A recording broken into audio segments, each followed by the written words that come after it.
All right, let's talk about one of the biggest challenges facing federal agencies today, IT modernization. It's a beast, right? It's complex, it's absolutely critical, and you have to get it right. So let's just dive straight in. Think about it. Your agency's mission, whatever it is, national security, public health, you name it, it all runs on this massive, sprawling web of technology. So the real question you have to ask yourself is this. As you're planning to modernize, do you just have a list of projects, or do you have a real, solid blueprint for the future?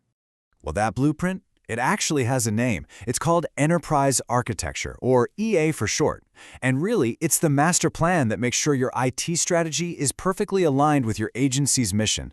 But here's the thing, there's not just one way to do it. So our goal here is pretty simple. We're going to help you figure out how to pick the right framework for your specific needs.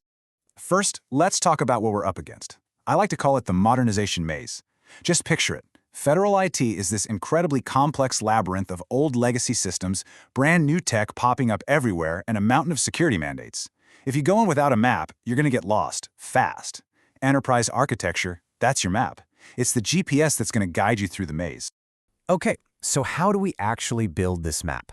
Well, we're going to look at 3 of the biggest players in the game. And please, don't think of these as some dry, boring standards. Think of them more like 3 different toolkits, right? Each one is designed for a very specific kind of job. We're talking about TOGAF, FEAF, and Zachman. So let's pop the hood on these toolkits and see what's inside. We're going to do a real practical, head-to-head comparison. What makes each one tick? What are their biggest strengths, their biggest challenges, and most importantly, where do they really shine in a federal agency? All right, first up to the plate is TOGAF. That stands for the Open Group Architecture Framework. If the other frameworks are like specialized wrenches, TOGAF is the whole mechanics toolbox. It's comprehensive, it's all in one, and it is all about one thing: process, process, process. So who is this for? Well, TOGAF is pretty much perfect for agencies that are crying out for a detailed step-by-step playbook. It gives you exactly that with something called the Architecture Development Method, or ADM. But there's always a trade-off, right? Its biggest strength is that rigorous process, but the flip side is it can be a little heavyweight. It requires a pretty significant investment of time and resources right at the start. So what does this mean in a government context? Well, that ADM cycle, it actually lines up beautifully with how federal budgeting and planning works. And here's a huge plus. A ton of federal contractors are already TOGAF certified, which makes working together way easier. It's a fantastic choice if your agency is just getting its EA practice off the ground. Just one big piece of advice. You have to tailor it for all those specific federal security and compliance rules. Okay, next up is the Federal Enterprise Architecture Framework, or FEAF. Now this one's different. This isn't some generic toolkit that's been tweaked to fit government. No way. This is the toolkit that was designed by the government for the government. It is the official government-issued standard.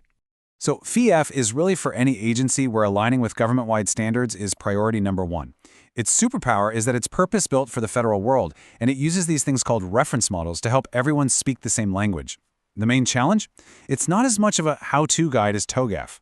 You could say it gives you a great map of the destination, but not the detailed, turn-by-turn GPS directions to get there. Practically speaking, what does this mean for you? Because it's a federal framework, it naturally syncs up with OMB guidance, which is huge. It makes it so much easier to spot shared services, cut down on duplication, and save money. And it's an amazing tool when you have to do congressional reporting or justify your budget. The only real drawback is that it's not as popular globally as TOGAF, so you'll find fewer training options out there in the industry. And now for something, well, completely different. Let's talk about the Zachman framework. This one isn't really a toolkit for building anything. It's more like a master filing system for all your blueprints. Think of it as the ultimate, hyper-organized library for every single one of your architectural documents. Zachman is for agencies that are drowning in documents and need a serious system for classification. Its strength is this really rigorous matrix. It's got 36 cells built on basic questions like what, how, and why. It forces you to cover every single angle. The big catch? It's not a process. It tells you what to document, not how to do it. It gives you the perfect filing cabinet, but it doesn't tell you how to write the documents that go inside it. So where does a master organizer like this fit in the government world? Well, it's absolutely ideal for taking inventory of those messy, complex legacy environments. It's also a powerhouse for compliance documentation and for figuring out the impact of changes. Its best role is often as a sidekick, a partner working right alongside a process framework like TOGAF. But a word of warning, filling out that entire matrix, that is a serious, resource-intensive job. Look, if you remember only one thing about the difference between TOGAF and Zachman, let it be this simple analogy. TOGAF is the process for building the house. It's the step-by-step construction plan. Zachman is the incredibly meticulous filing system for every single blueprint, permit, and document about that house. They solve two very different but very related problems. So, you might be asking, what if I want the best of both worlds? Well, that's where the hybrid approach comes in. You can think of it as the unofficial fourth option, and honestly, it's super popular. What agencies do is they take TOGAF's powerful, process-driven ADM to guide all the work, but then they plug in FEAF's government-specific reference models to make sure they're compliant. It's a really pragmatic, really powerful combination. Okay, we've laid out the toolkits. We've seen what they can do. Now comes the most important part. How do you actually choose the right one for you? Let's switch gears now from just describing them to walking through a simple process for making the right decision for your agency. Honestly, you can break it down into 3 simple steps. First, define your primary goal. What are you really trying to do?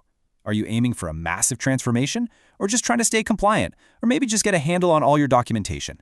Step 2, assess your resources and be honest with yourself. What's your budget look like? How mature is your team? Do they have the training? And third, know your partners. Who are you working with? What's your contractor's expertise? Do you have to collaborate with other agencies? Let's make this even simpler. Here's the bottom line. Choose TOGAF if what you need most is a structured, repeatable process, and you have the resources ready to back up some pretty formal governance. Choose FEAF if your entire world revolves around federal compliance. If aligning with the OMB, collaborating with other agencies, and justifying every penny of your budget to Congress are your absolute top priorities, then FEAF was literally built for you. And you should choose Zachman if your biggest headache, the thing that keeps you up at night, is a total lack of organization. If you desperately need to create a master inventory and classify every single piece of your architecture, Zachman is the tool you've been looking for, especially when you pair it with a process framework. Okay, so let's say you've made your choice. You've picked your toolkit. Great, but you're not done. Not even close. Because picking the framework, that's just the first step. How you actually use it, that's what's going to determine whether you succeed or fail. No matter which framework you choose, TOGAF, FEAF, Zachman, or a hybrid, these 5 principles are universal keys to success. Number 1, start small. Seriously, don't try to boil the ocean. Number 2, tailor the framework. One size never fits all, especially in government. 3, invest in your people. Build that internal capability through training. 4, focus on the outcomes, not just on checking a compliance box. And finally, number 5, stay flexible. The world changes, and your architecture has to be able to change with it. In the end, a framework is just that, a framework. It's a tool, it's a blueprint. You've gone through the process, you've weighed the options, and you've chosen your blueprint. But now the real work begins. And so does the real opportunity. The question isn't which tool you should use anymore. The real question is, what are you going to build?